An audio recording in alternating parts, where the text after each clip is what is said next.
Hi, my name's Dave Loomis, and I'm the Executive Director of the Institute for Regulatory Policy Studies here at Illinois State University.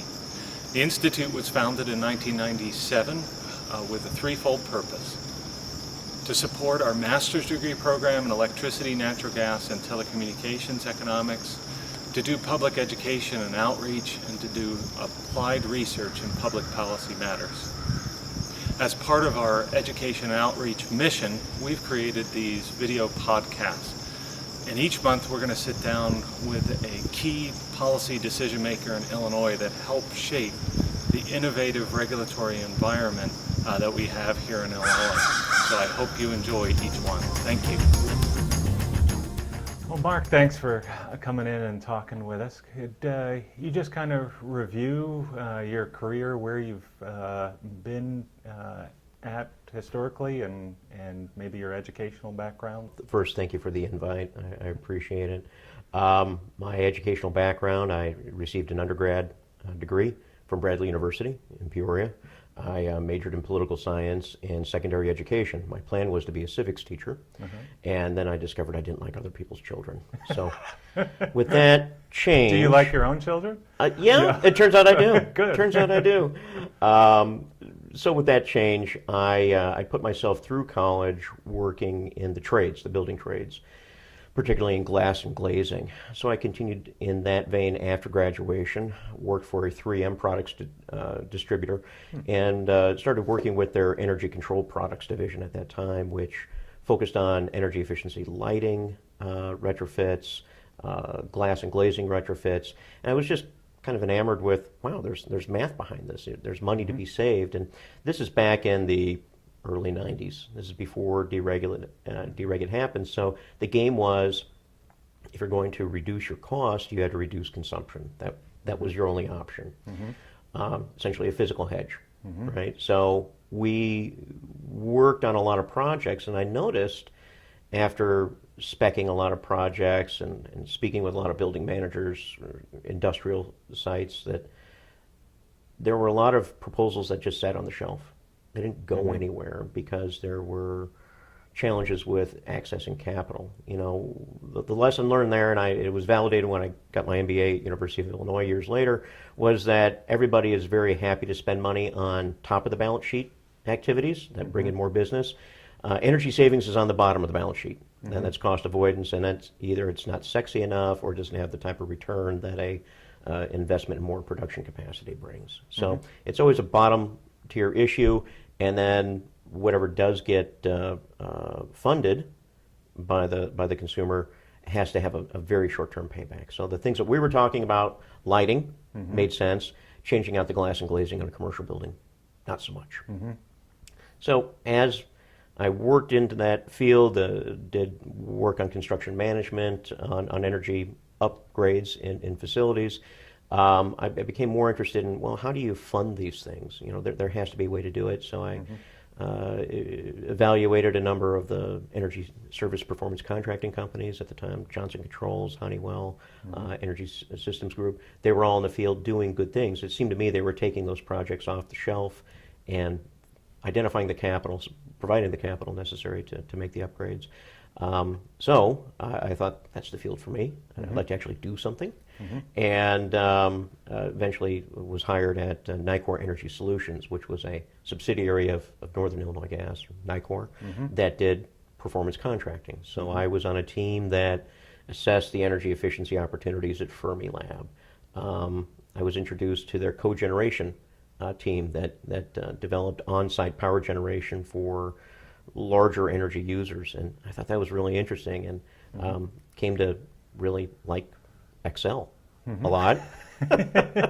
And a lot of the function was, what's the forward cost curve for gas? What's the conversion factor to turn those MMBTUs of gas into electricity? How does that cost capital, maintenance, and spark spread? How does that turn into a comparative cost against what was available then from Commonwealth Edison, rate 6L? For those of us old enough, we remember those rates. So the game there was, well, can you make it for less than you can buy it? And that model was a lot of fun. From there, I moved over to University of Illinois in the Energy Resources Center to head up a natural gas purchasing program. The center at that time was managing natural gas purchases for large state of Illinois facilities, the human services, mental health facilities, the prisons, some of the larger office buildings at that time. And that was fun. Again, lots of spreadsheets, but it was, risk management, hedging, procurement. Those were all very valuable skills, not only just from a personal marketability point of view, but it also opened up the nature of the transactions. These are transactions that have to happen. All the energy efficiency type work, that was almost optional. Yeah. The discretionary funds. Whereas the monthly bill for utilities has to be paid, and it was good for me to be able to be in an environment where I had to know, what do these contract terms mean? What's the liability here? How do you build an agreement that allows the buyer to adjust their buying patterns to respond to market conditions? And that financial hedging really came into play. So physical hedging is the reduction of energy. The financial hedging is the price setting. And this is in the early 2000s. And at that time, natural gas, of course, had already been deregulated, and electricity deregulation was starting to march into the process in Illinois. So we expanded our program for state facilities and entered our state facilities into the process and performed the evaluation to determine, okay, is the bundled rate or the PPO rate, again, those of us who are old enough remember that, or a market-based rate, the best deal for these consumers. So again, modeling came to the fore, because each of these have a different type of risk exposure to market price changes. And really, I think that's where the deregulation process was supposed to go. We were designing a system at that time that exposed or opened up, depending on how you look at it, consumers to market prices, exposure to price risk, but also opening up to buying opportunities. And that was a big change for large institutions such as the state of Illinois, because, well, what do you mean I can buy electricity from someone other than ComEd or Ameren? How does this work? Is this legal? And, we had to go back and look at the statute repeatedly to make sure that we were in compliance. Thankfully, there were very good suppliers in the market who understood that education was part of this process. It simply wasn't here's a price, let's go. There was a pretty steep learning curve for our institutional buyers at that time. We managed that program through the mid-2007 period. It was a lot of fun. I was appointed to the Illinois Power Agency in 2008 after the 2007 rate settlement case. And from there, took some of those modeling functions that operated pretty well at the retail level and applied them over to the wholesale level.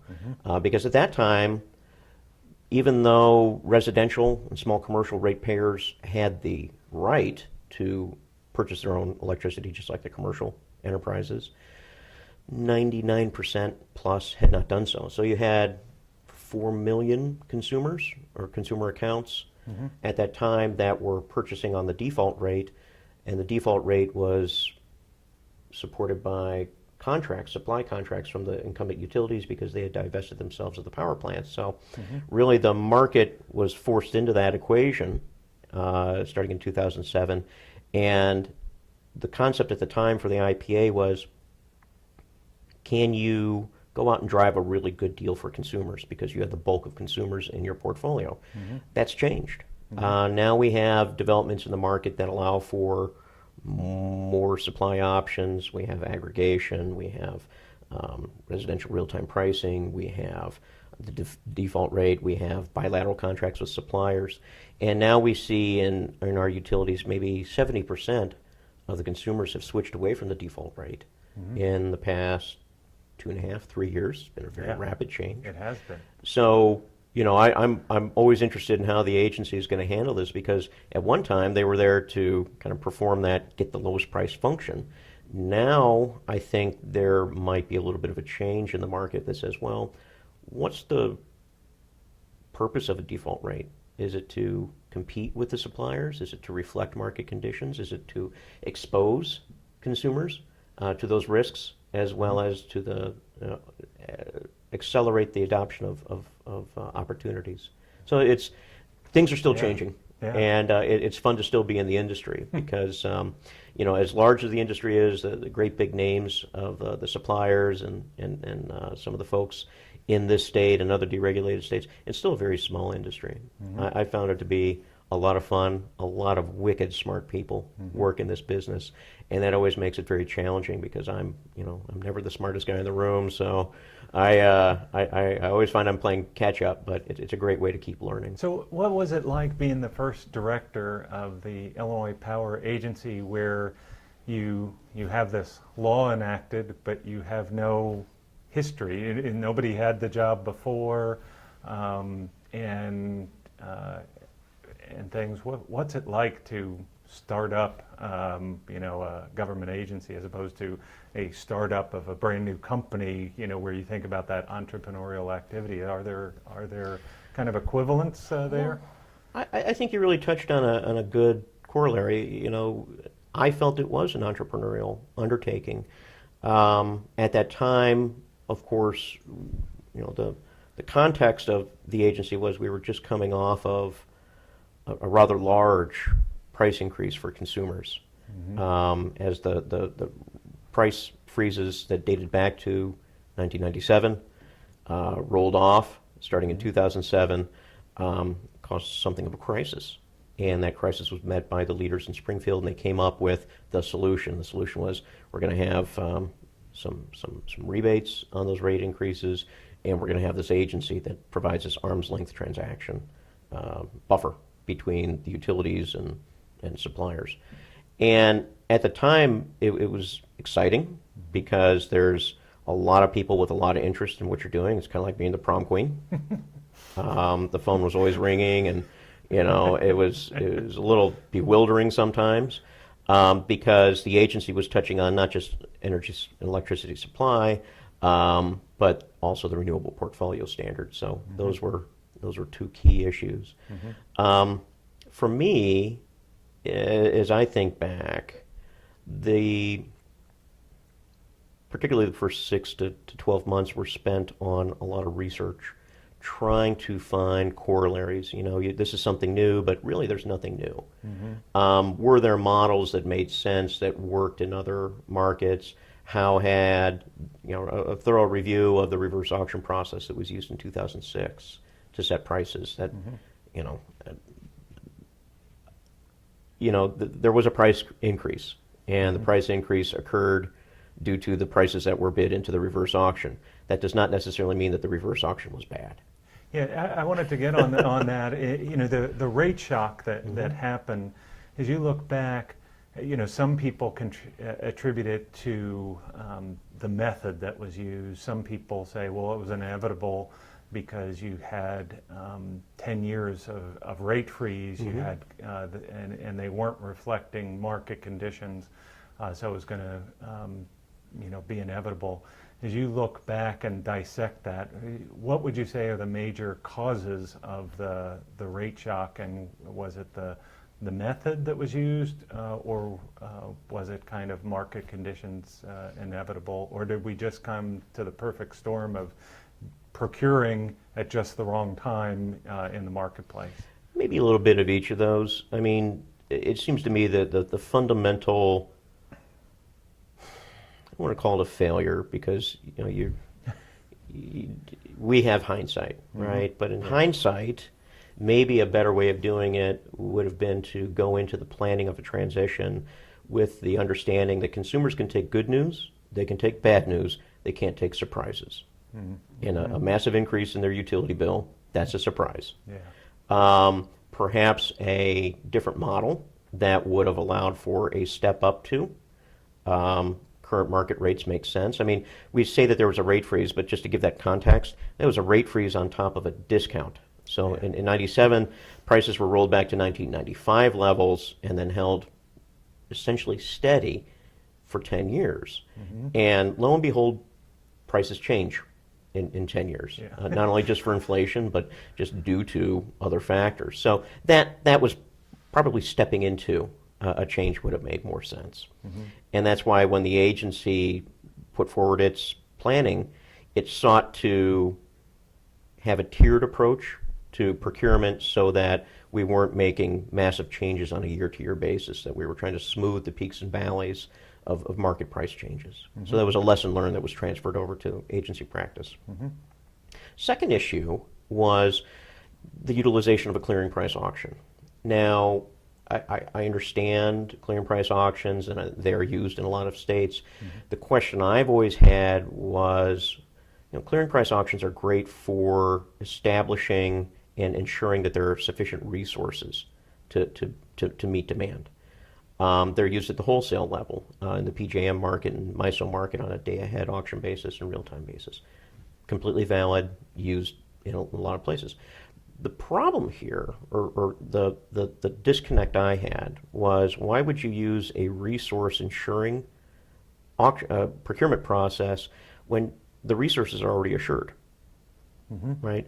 The auction process or the price setting, the procurement process should have merely been focusing on establishing a price. So when we have a clearing price auction, as you know better than I, the last bidder that brings in the last marginal required amount of energy sets the price that's paid to everybody. So even if you bid in $50, if the clearing price was $63, you got $63. That was always a little strange to me. I'm sure there's very good and valid reasons, but that led to a lot of questions. This was a new way of setting prices, and undoubtedly people did ask, and frankly, industry and the players at the time were not able to convey in a really succinct fashion, at least from what I was able to review, what was the reason for paying someone $63 if someone was willing to do it for $50. It just, in the context of utility relationships between consumers and utilities and suppliers, there's a high level of distrust. So if someone's being paid more than what they bid, on the surface, it doesn't seem to make a lot of sense. Right. So again, a lesson transferred over to the agency at that time was, let's pay people what they're willing to do. If they bid 50, let's pay them 50. Now, if we need more and we have to pay 63 to get that incremental, okay, fine, but only pay that 63 for the incremental. So that was another lesson learned. I think one of the last maybe lessons learned about that 2006, 2007 period was consumer engagement. I know that there were good faith efforts on the part of utilities, on the part of a lot of players to inform consumers that a change was coming. That message didn't get through. Now, I'm not saying that that was nefarious intent on the part of the messengers or whatnot, but I think it reflects another reality about consumers, is that consumers only think about their utility bill once a month for about 2 minutes. That's it, right? And I think that that's even less the case now with automatic billing or electronic billing. People don't even see the bill, right? So they don't think about it. People like you and me care, but as my wife reminds me constantly, no one else does. So I think that one of the last issues here, and I don't know who's cracked the code on this, is how do you engage with consumers? How do you get a message to consumers? So it has to be a valid message, and it has to come from a trusted messenger. I think we might have an answer in the municipal aggregation field, where the local municipalities, at least compared to other entities, the utilities, the suppliers, and others, local government has a higher level of trust, according to many polls. And maybe we need to start thinking about working more closely with local governments to get them engaged in this. They have a lot of other demands. So you can't just say, well, why don't you, handle the messaging for utility issues. But it is something that's important to the residents. Whenever there's a disruption, people call who first?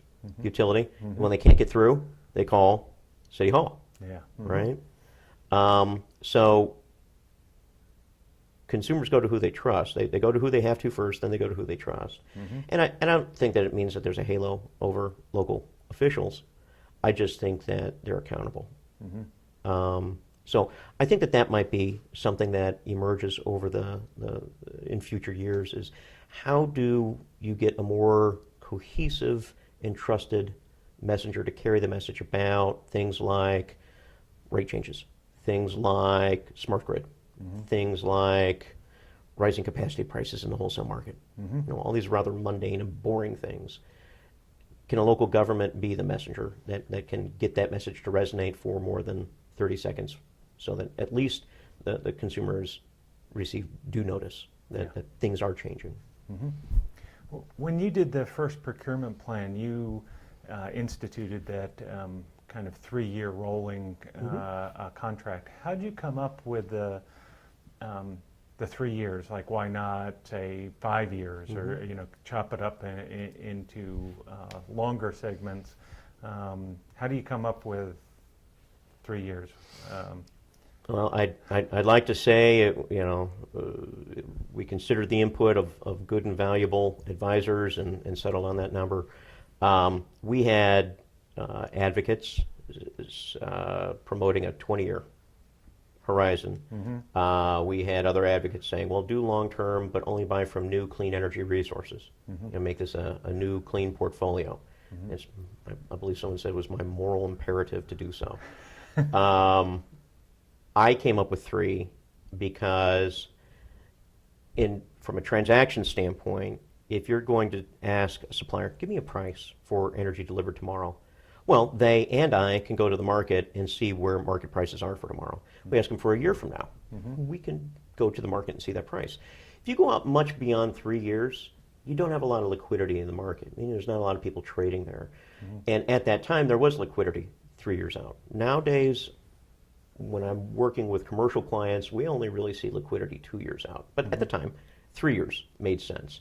And the reason why that's important is the statute required that we purchase competitively, so that refers to the process, but it also means that we can only accept prices that are competitive with the market.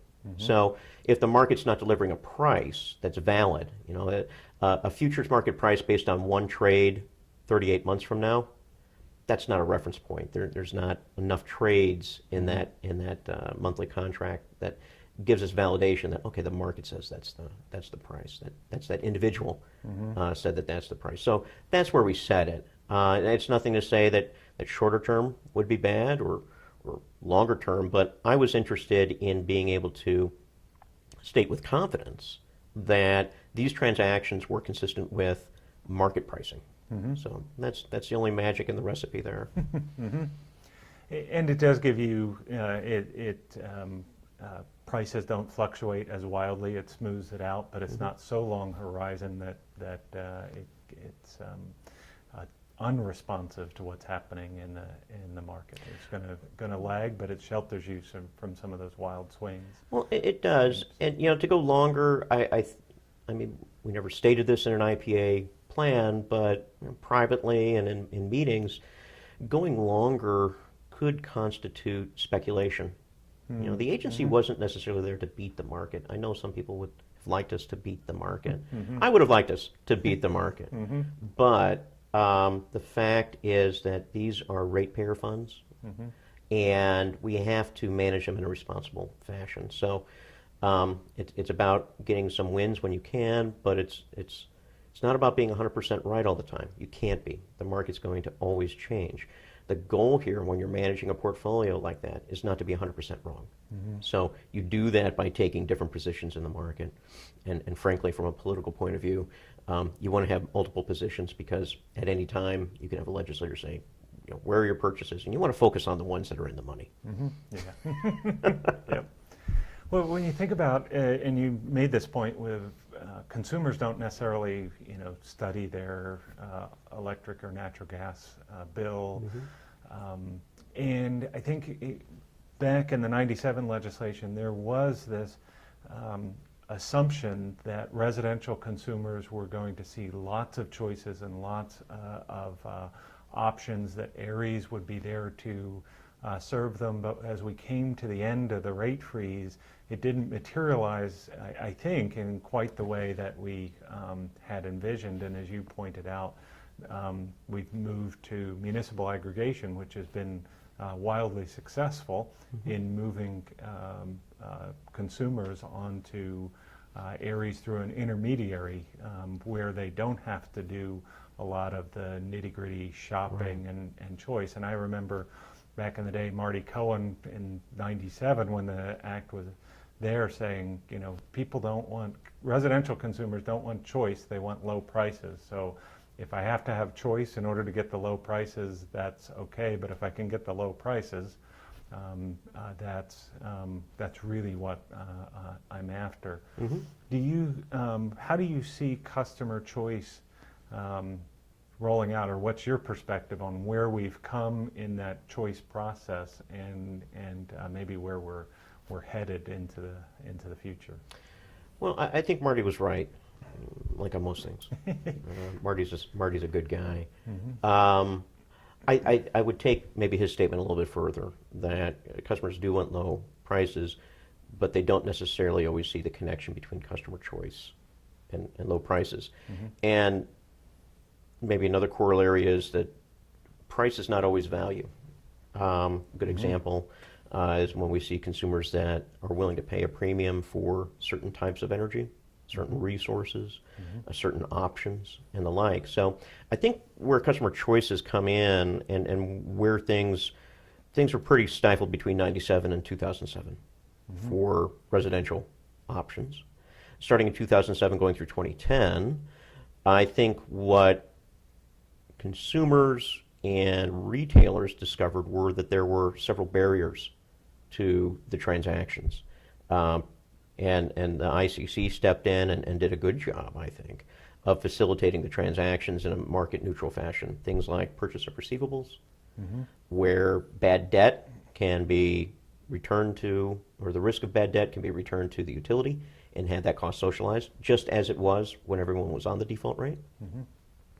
Also, the single billing option, so that consumers can get a bill from the utility just as they did when they were on the default rate, and that there's a cost to that, but there's a cost to it on both sides. So levelizing the transaction cost, I think, has gone a long way to making this the idea or the concept, the strategy of selling to residential buyers more attractive to suppliers. I think when 2007 started, there were 2 retail electric suppliers in the state that had agreements with the utilities to sell to residential ratepayers. It's not a lot. Yeah.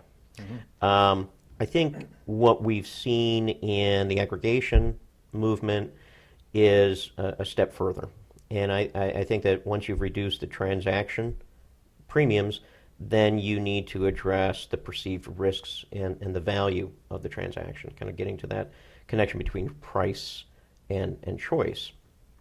And the risks are, even with aggregation, I would venture to guess that probably 3/4 of consumers aren't aware that they can buy their own electricity. It's conceptually, it's not on the radar screen.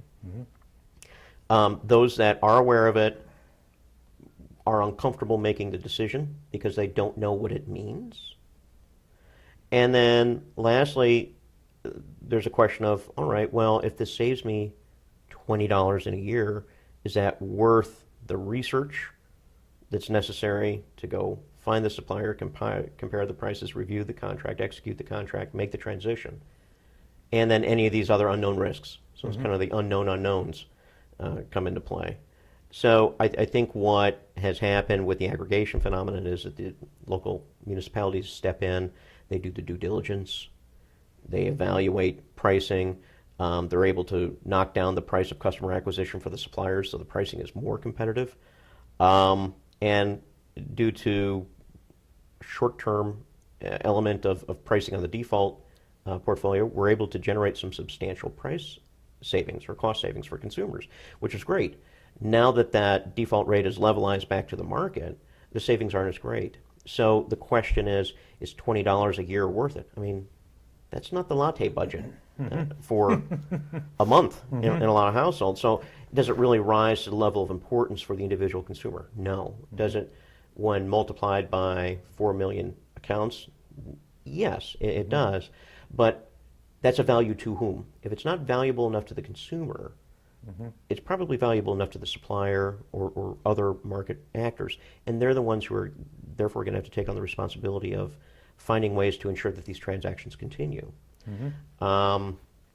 My sense is that as we move forward, either the aggregation model or some other trusted intermediary comes forward and shows that there are additional benefits to be gained through smart grid, through other unknown market offerings that are yet to come.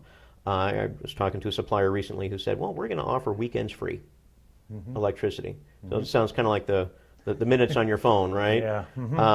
And consumers buy phones, and they enter into mortgages. They do complex transactions all the time. So we're not saying consumers can't handle this. What we're saying is the value isn't sufficient for them. You know, my model customer when I was at the IPA was my mom.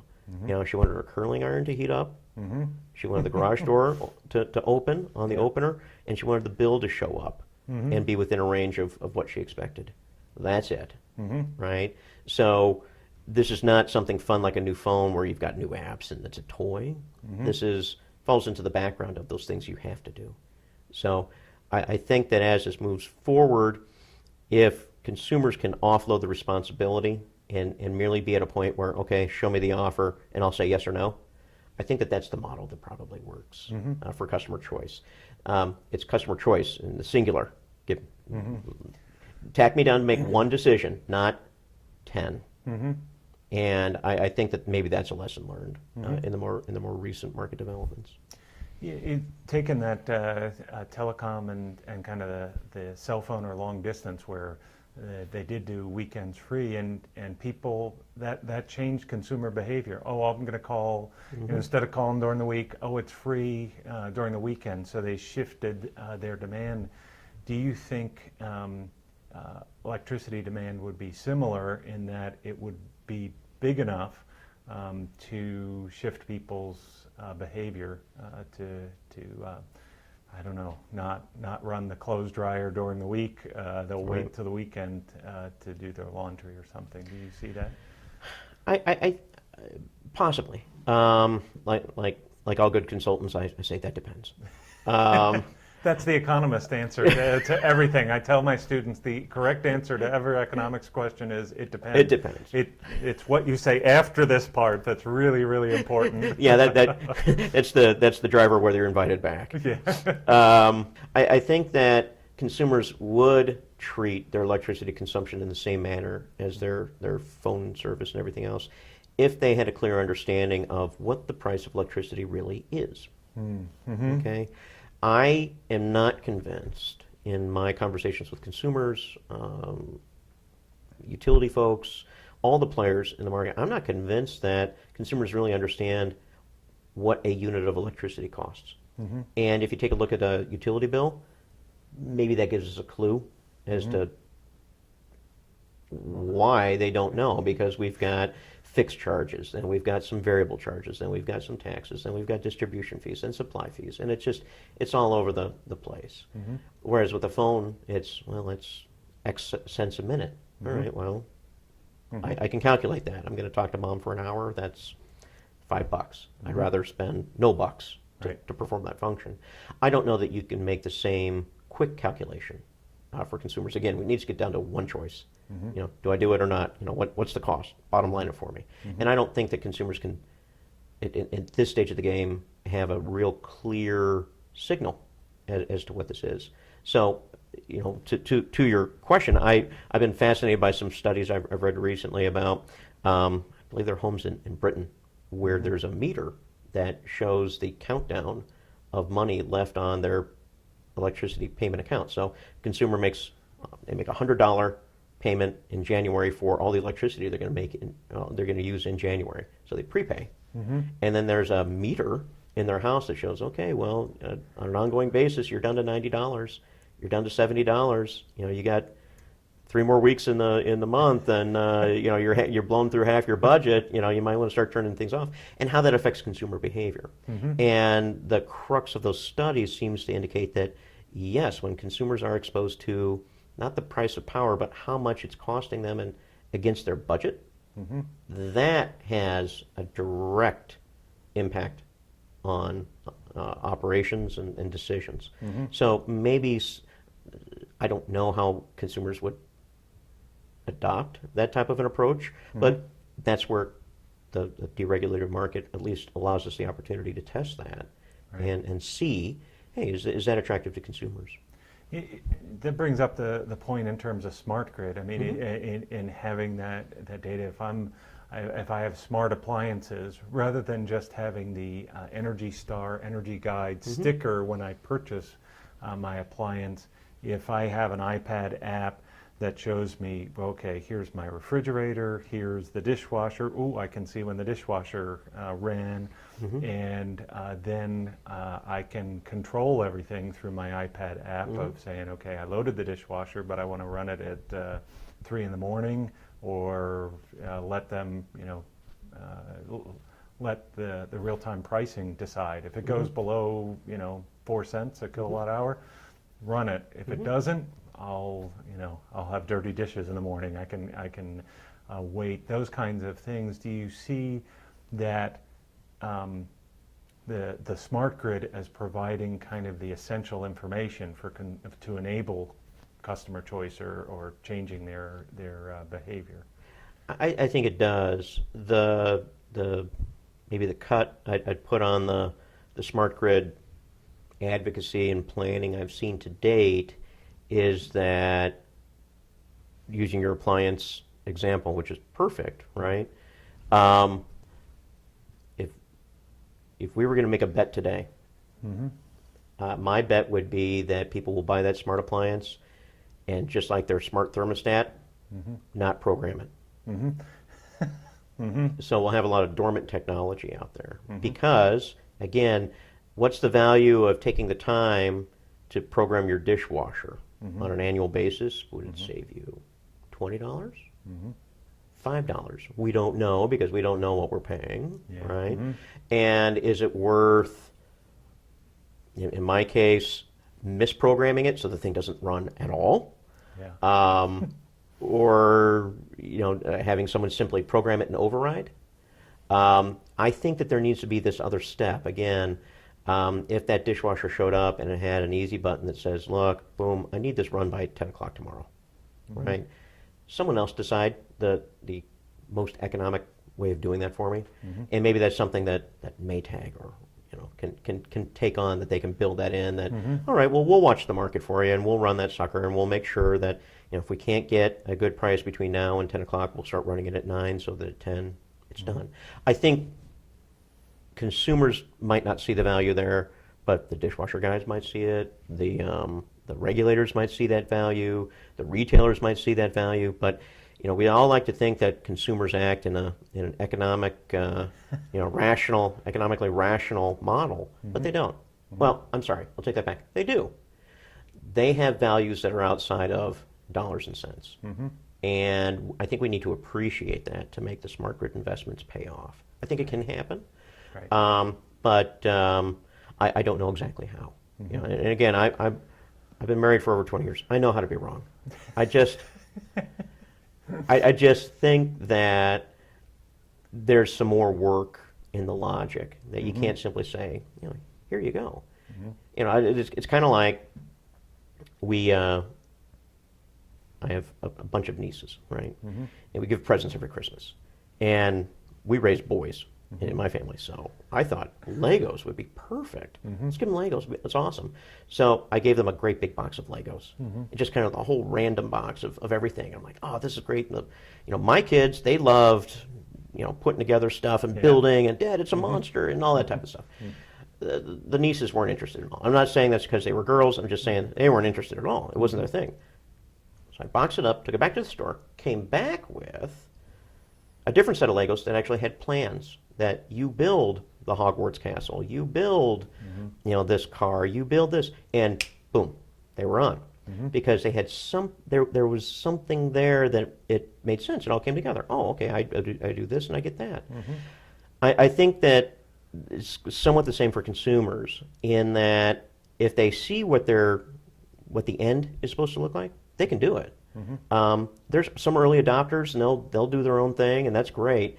And I'm not so concerned about them. They're going to be those early 5%ers, and they're going to do their thing. And they were the first ones to get the big TV. They were the first ones to get Wi-Fi, and they're going to continue to do that because that's what brings them value. The other 95% of folks, they kind of need it spelled out a little bit more discreetly. And once they see it and it's what they want, they'll perform. But it's just two very different approaches. And I think we're kind of focused on, well, what would an early adopter do? We don't identify them as early adopters because we think, oh, well, they're the representative, they're a representation of all the rest of the population. It's really not the case. Yeah. So let me shift gears a bit and talk about Illinois compared to the rest of the nation. We talked about, early days in restructuring. Then California imploded, but there's several other states, of which Illinois has been among the leaders in moving towards competitive markets. How do you see Illinois as being unique, and what would you advocate from Illinois that other states could kind of learn from what we've done? Well, if we assume that the Illinois model is preferred, and for some folks it's not, okay? But if we're satisfied to say we have a high level of competition, we have a lot of suppliers, we have a lot of buyers, that means a robust market, and that's what this is supposed to do. I think that compared to other states, some of the key elements of the deregulation law in Illinois go back to '97, where there was an agreement that the incumbent utilities would divest themselves of generating assets. Not all other dereg states have done that, and the issue of stranded costs continues to rile those markets and send price signals that really aren't market price signals, but they're market price signals plus the cost of recovery of the stranded assets. We got through that stranded assets period through the PPO model. I'm sure some people... Could you explain a little bit about what the PPO... speaking in code. Yeah. PPO was the power purchase option. And what happened in Illinois was a gradual process whereby the largest rate classes were allowed to move into the market and negotiate their own supply prices if they wanted to. And that moved down the chain to medium-sized and then residential through it's been at least 6-7 years. During that time, the utilities would put out their full requirements price, the traditional default rate, and that was the all-in price. They were also required to break out the PPO, the power purchase option, which essentially disaggregated the energy cost in the utility bill and said, okay, here's the cost for the energy if you buy it from us, here's the stranded cost fee, and here's your distribution fee. Instead of having an all-in-one price, they broke that out. And what that allowed consumers to do is to say, aha, now I know what the energy portion is. I can shop that out, and let's say the energy was 3 cents. If I can get 2.5 cents, and then pay the transition cost, which is the stranded cost, if the sum of those two from an alternative supplier is less than the sum of those two from ComEd, I go with the supplier. And that transition cost was based on volume and capacity and some of the unique characteristics of that customer's load profile. But what that allowed for was the rate recovery necessary to allow for the movement of the generating assets off the books of the utilities into their GenCo affiliates, and effectively, got the assets separated by the time the end of the transition period occurred.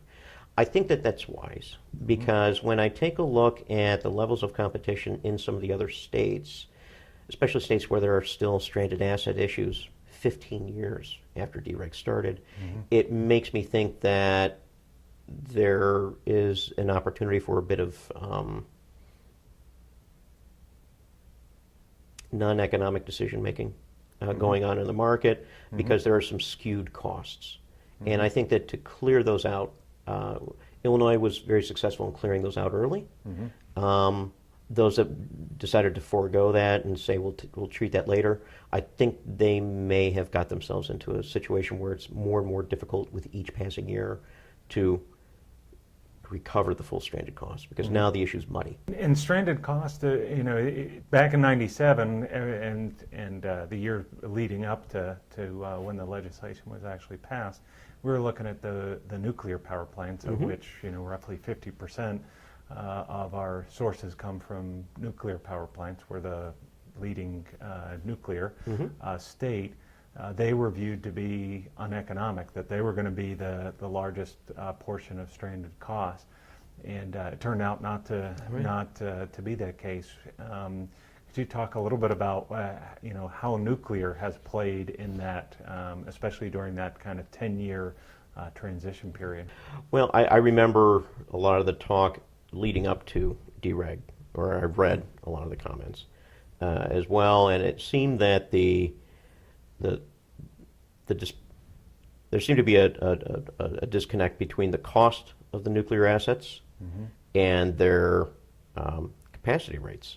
They were down in the 40-50% range. Yeah. I mean, they were only operating half the time, but yet they had a cost that was substantially higher than comparable assets of coal assets that could have been built at the time, and that led to some questions of why are we doing it this way?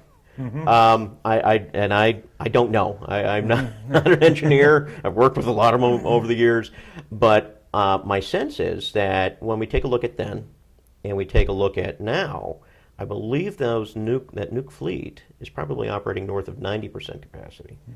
I would posit the hypothesis that the ability to charge market-based rates and the market structure, the wholesale market structure, has allowed those assets to become more valuable when they're running than when they're not.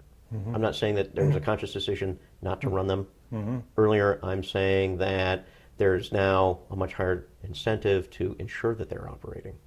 And I think that the restructured market has greatly assisted with establishing those proper priorities. If the asset is out there, it needs to be running. So that I would say that. Additionally, for our region, that 50% nuke capacity, I think, has provided a lot of cost stability in the market. Unlike Texas, which I think is probably 50% gas, roughly. In our market structure, the wholesale market clearing price rate is rarely set by nukes, right? They're kind of the base load. They take the clearing price. The market price is generally set by either coal or natural gas assets. And natural gas, I believe, in PJM set the clearing price maybe 20% of the time in recent years. In Texas, it sets the market clearing price 50% of the time, if not more. And the challenge there is that natural gas prices, from a fuel standpoint, are very volatile. One element of the nukes is that they have provided us a firm grounding in this region, and that grounding has prevented a lot of price stability. Now, we still see price movements, as is appropriate, but I don't believe that they're anywhere near the scale of what we see in other states that don't have that core fleet. And I don't mean to pick on Texas. I mean, that's the resource that's available, right?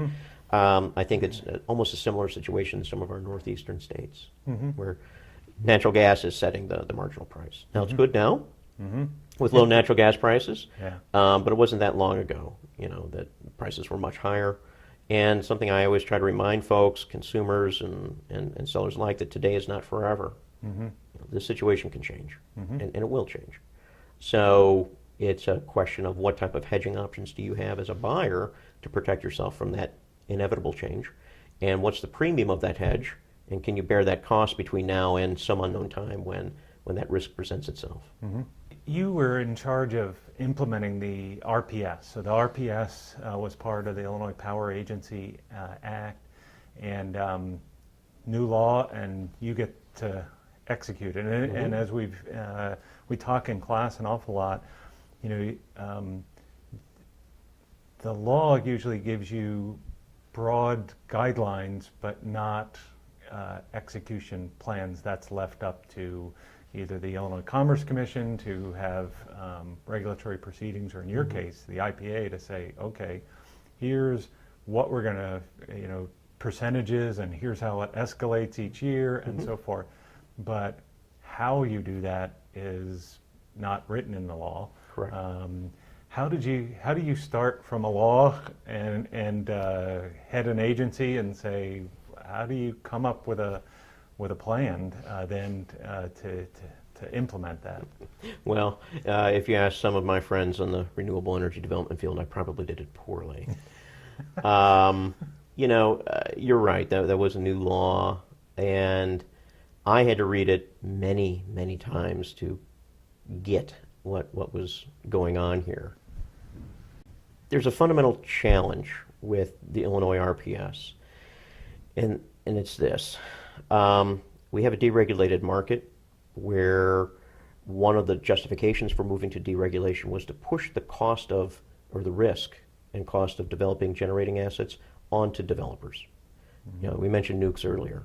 That was a key driver in those discussions, that those things were only built, the claim was, nuke plants were only built because the utility gets rate recovery on every dollar they spend, so they have an incentive to build things that we don't need. And that was an argument. So we got out of this business of consumers being on the hook for new power plants. And we moved into a deregulated market, and we have all these existing power assets, and they sell and buy, and consumers get a price. What the dereg market does not do, it does not provide a funding mechanism to build a new power plant.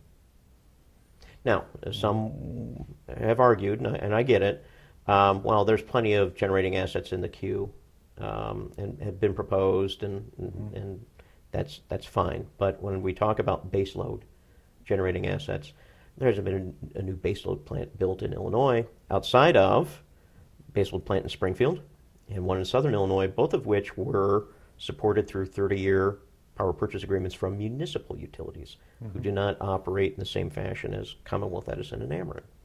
So ComEd and Ameren consumers haven't funded the development of a new power plant because, one, they're not required to, and two, our market doesn't do that. Our market operates in very short-term planning horizon. I think 2 years, 3 years is probably the max, going back to the liquidity issue. You can't build a power plant on a 3-year commitment. It's a 20-year, 30-year deal because you're talking billions of dollars. And we just don't have that function here. So you take that market reality. We've just gone through 10 years. We're not in the business of having consumers directly tied into the obligation to build an asset. And then we have new policy. And it says, we want consumers to be entered into long-term power purchase agreements to support the development of these renewable energy assets, which don't already exist. They have to be built in order to meet the RPS obligation. And that's a fundamental challenge because we're operating in this, well, we don't make long-term deals, and the developer is supposed to, in theory, is supposed to develop these things and come to the market and sell, but as they will tell you, and I believe them, they can't put that type of capital at risk. So what to do? Well, when you read the statute in Illinois, it says the agency was supposed to schedule for two things. One is it's responsible for those default rate customers, the customers of the utility, and then it's supposed to buy renewable energy resources. And this is where the art of legislation comes in. And I always encourage folks to read the statute. Renewable energy resources are either energy from a renewable energy asset plus its renewable energy credits, or the renewable energy credits. It's or. In my experience, and I went to, I went to a small liberal arts college for my undergrad.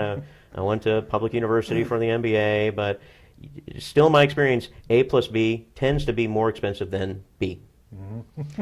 And the other issue was that my position was that eventually the retail market would expand in Illinois, and that all these consumers would eventually leave the default portfolio, or a large portion of them, which means that there would be less money available to fulfill the commitments made under long-term power purchase agreements if they were to be used. So based on the nominal cost as well as the time horizon of commitments, my suggested course of action was buy short-term renewable energy credits for right now, and then fix the obligation so that if consumers stayed in the default portfolio or moved to another portfolio, that they would continue to carry the obligation to pay into the RPS over time. It needed to be, again, competitively neutral. That advice wasn't followed, and we had some pretty tense situations where the agency eventually was forced to promote long-term power purchase agreements. In 2010, agreements were made. They were for some solar and some wind generating assets. The assets were built and started delivering their electricity and RECs in 2012. And then starting in 2013, because so many consumers had left the default portfolio, they all took about a 10% haircut on payments. Next year it'll be 20%, and the following year, I think, 40%. So they're in contracts that are upside down 1 year into a 20-year commitment. This isn't to say I was right, they were wrong. This is just to say that the risk that we identified eventually did present itself. It was going to present itself eventually. It just happened to present itself in the first year of operation, which is unfortunate because now I think it becomes incrementally more challenging for renewable energy asset development to be supported by Illinois consumers. We still have renewable energy assets that are being built in the state or have been built in the state, but the output is being supported or the purchase is being supported by someone other than ComEd and Ameren. You know, I've spoken to a number of folks saying, well, I drive down I-55 and I-57 and I see all these windmills. I mean, obviously they're doing fine. And I point out, I said, well, you know, of all the wind assets in Illinois, there's only 2 that have contracts with Illinois consumers. So, you know, let's put this in some context. Now, I'm not saying that's right or wrong to do long-term purchases.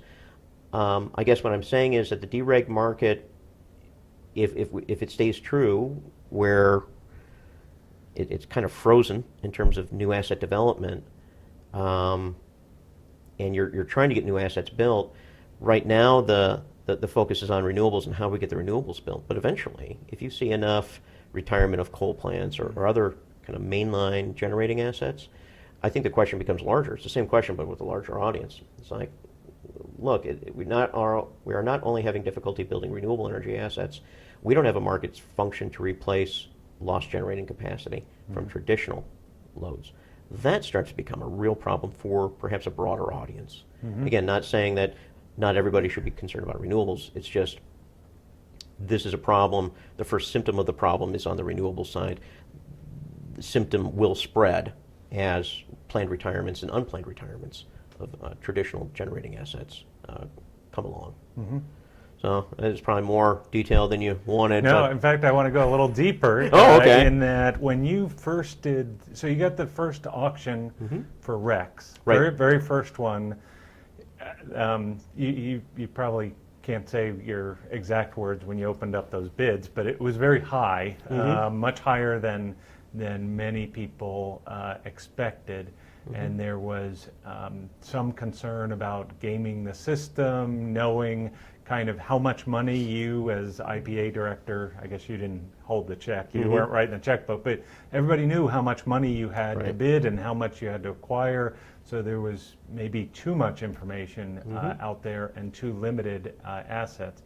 Ever since that, and so there was calls, I think, from some parties of, see, renewables are way too expensive, let's repeal the RPS. There were probably people who didn't want the RPS to begin with, and then they Shocking, point to the price. And then ever since then, I think it had declined every auction to almost what I've heard some people describe as the bottom dropping out when RECs drop below $1 to things. And I don't know if you recall the exact numbers, but what was that like doing the first one and then kind of staying the course, and then kind of seeing the market kind of catch up in those pricing? Well, I do recall what I said when we saw the first rec prices. Are we going to have to bleep this out? Maybe. And actually, it was the first procurement under the IPA. There had been a procurement the prior year held by the utilities. And my first thought was, at least we got better prices than the utilities. No offense to my utility friends, but okay. I was thinking about me. And the second thing I said was, well, this is what you get when you have an exclusive in-state preference. You know, whenever you limit the pool, you are in danger of raising the price. And as that preference expired, we saw there used to be a three-tier system. The first tier was assets from Illinois, second tier assets from contiguous states, and then the third tier was elsewhere. We never had to go to elsewhere. And I'm glad for that, because I did have a developer say, well, I have some RECs that have been developed in, I think you said, North Africa? And I don't know if that was contemplated as a source, but anyway, we didn't have to go that far. Eventually, that top tier and second tier collapsed, and we were buying within the region. And I think that that's what led to, it wasn't me, it was a significant expansion in the market, the available market for RECs. And yeah, we saw, I think the first RECs in 2007 from the utilities were somewhere around $22, perhaps. I think that when we had our first year, it was somewhere, I don't know, $15 to $18. I mean, there were different types of RECs, different locations, so I had to go back and look. And then we were down into the single digits, and I think my last year there, we got down into the low dollars. And since then, I think they had a clearing price last year of 80 cents. Wow. And, you know, I remember attending a lot of conferences and not getting it then in the mid-2000s of what is a REC? You know, renewable energy credit, I was told, represents the value of the environmental attributes of renewable energy generating assets. So there's the power that comes off that's sold at market, and the REC represents the non-polluting factor. And I think that folks in the industry might want to rethink that, because 80 cents is not a high premium. Not high enough to support the development of new assets, certainly. So I think we need to rethink what that market instrument really is. Maybe there's some lessons learned from the carbon credit markets. I don't know. But this isn't, I don't sense that this is what they anticipated. So I might want to take another look at that. Again, it gets to that, is A less than A plus B? It certainly is. When we compare, and here's kind of the comparison that seems to be the basis of a lot of discussions today is, well, if you can go buy one-year RECs at 80 cents, why ever would you enter into a long-term PPA, which is probably paying out $20 to $22 a REC under that agreement? Why would you ever do that? And it becomes challenging to come up with a market scenario over the next 20 years where spot market REC prices are consistently above that $20 to $22 level. I'm not saying it can't happen. I'm just saying it becomes challenging. You know, you get more beyond, say, 2 or 3 years, it's all kind of, from a consumer perspective, kind of, is that really valid? Or are you giving me a real number? So I think that that's really part of the challenge today. Yeah, and as you said, a lot of, as we've moved towards municipal aggregation, the IPA has to procure less in terms of renewables, but it's been surprising to me that under municipal aggregation, some communities have opted to go for 100% renewables, and I assume in that they're purchasing RECs equal to the demand, so they're doing equivalent to what the IPA did. And these are not what you think of as green communities that may have voted for this otherwise. Why do you think folks are moving in that direction? And is it a similar type premium that they're paying, like the 80 cents a rec in order to get that, or how does that work on the municipal aggregation side? Right. And we've had a number of the communities that we work with decide that they were going to purchase some additional renewable energy credits. I sense that they felt it was the right thing to do, and from a policy perspective, they were being consistent. A number of communities have taken policy stances on renewables or Kyoto protocols or any number of other issues that are sustainable and environmentally related. I think that they were able to make that decision without a lot of pushback because at 80 cents a rec, that's 80 cents per megawatt hour, which turns out to be, if you have a cost of electricity of 5 cents, if you added that rec on there, it would be 5.08 cents a kilowatt hour. So it's kind of a rounding error at that point. And I think that made the adoption of that policy pretty easy. But now is not forever. When we have continued conversations with folks, in municipal aggregations, I've noticed that as their aggregation price bids start to get closer to the default rate, that the policy commitment to purchasing those additional renewable energy credits starts to get softer. They still want to have a very competitive price against the default.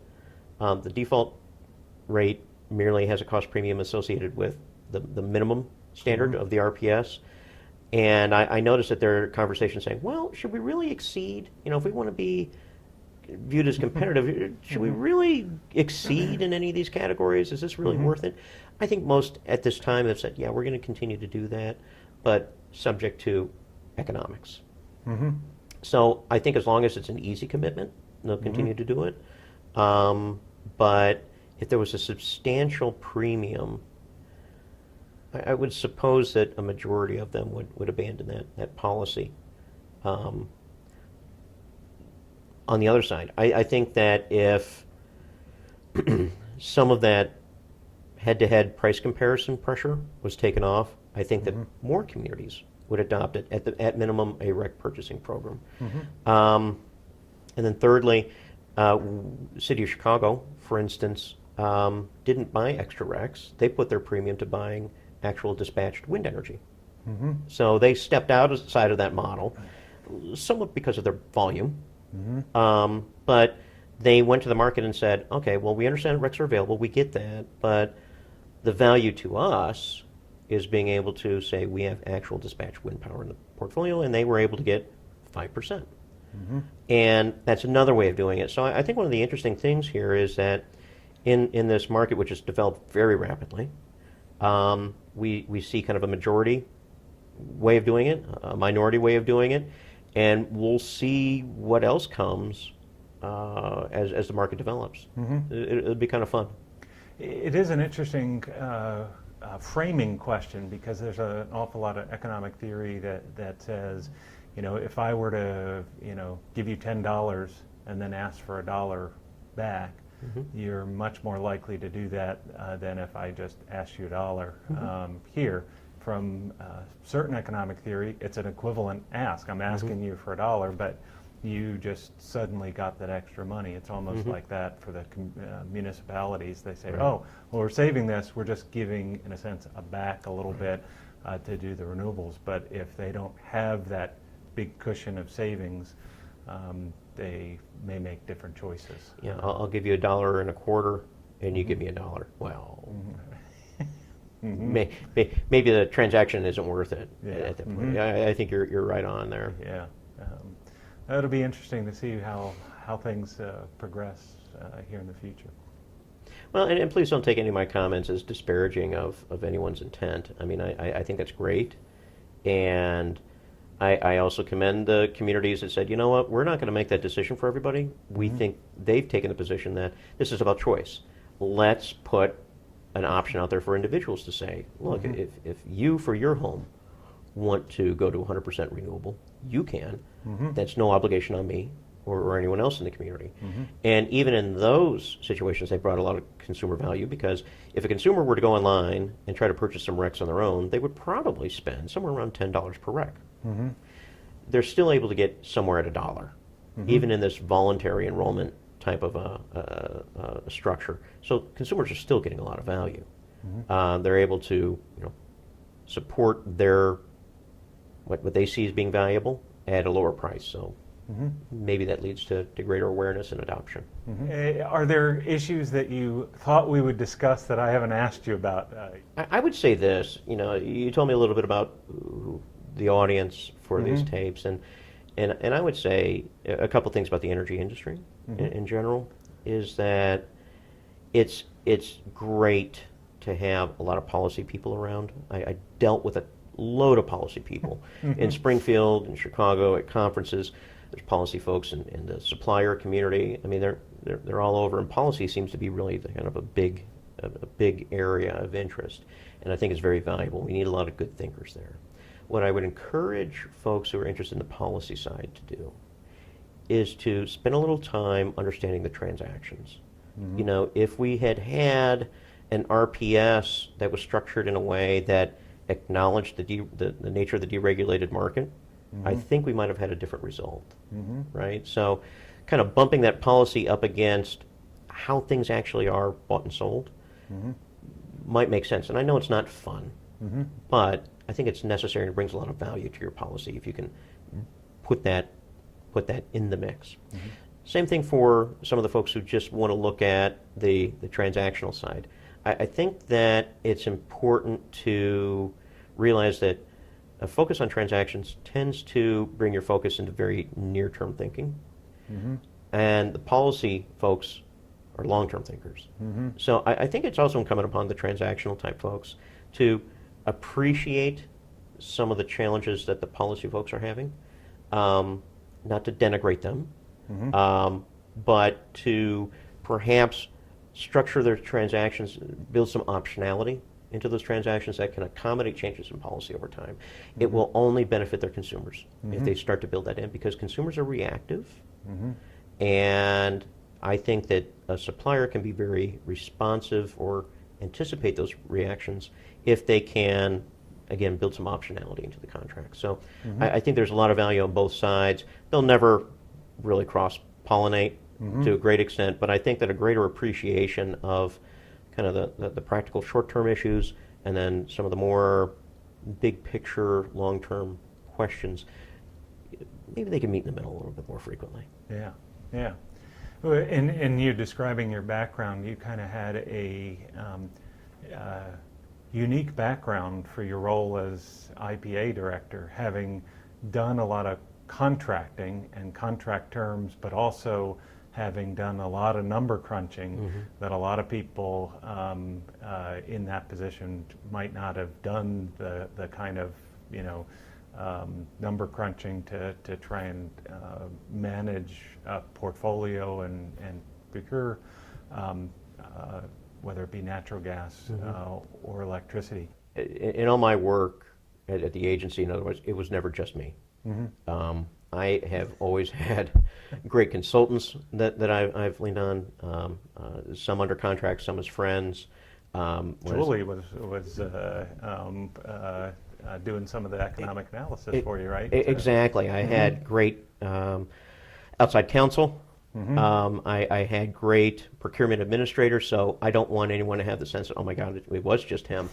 I was the only guy in the office, but there was a team that was assisting me. So it wasn't. But in the law, and this is, I don't want to get you in trouble, but in the law, it did say that the agency was going to be made up of so right in the law it said, okay, here's the director, and it had director qualifications. And I remember right after the law was passed, having a discussion with people to say, wow, there's nobody who fits these qualifications. Who were they thinking of? How are we ever going to meet these qualifications? And then they had all, outlined kind of an agency, okay, and we're going to have these positions.